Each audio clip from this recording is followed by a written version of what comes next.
ఇవ్వాలి. సిపిఎం జిందాబాద్, సిపిఎం జిందాబాద్, జిందాబాద్ జిందాబాద్, సిపిఎం జిందాబాద్, జిందాబాద్ జిందాబాద్, సిపిఎం జిందాబాద్.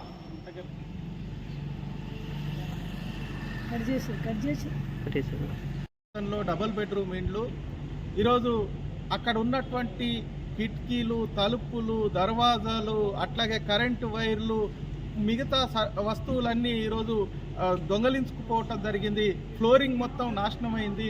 పేదలంతా ఈరోజు ఉండటానికి ఏమాత్రం ఇది లేదు, శిథిలావస్థకు చేరినటువంటి పరిస్థితి ఉన్నది.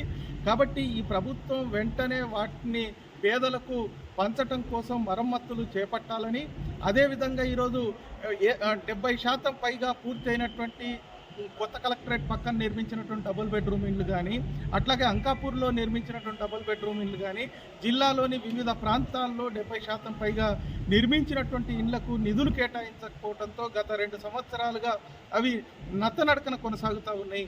ప్రభుత్వం వెంటనే వాటిని పూర్తి చేసి పేదలకు పంపిణీ చేయాలని కోరుతా ఉన్నాం. అట్లాగే గత 15 సంవత్సరాల క్రితం జిల్లాలో ఇచ్చినటువంటి రాజీవ్ గృహకల్ప ఇండ్లు ఈరోజు శిథిలావస్థకు చేరుతూ ఉన్నాయి.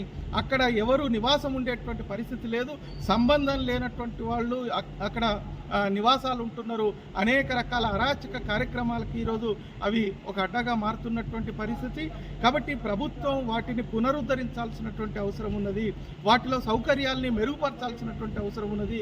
ఎవరైతే ఉండగలుగుతారో వాళ్ళకే ఆ రాజీవ్ గృహకల్ప ఇండ్లను పంపిణీ చేయాలని, లేకపోతే రాబోయే కాలంలో పేదలతోటి వీటన్నిటినీ నివాస యోగ్యానికి మార్చే పరిస్థితి వస్తుంది.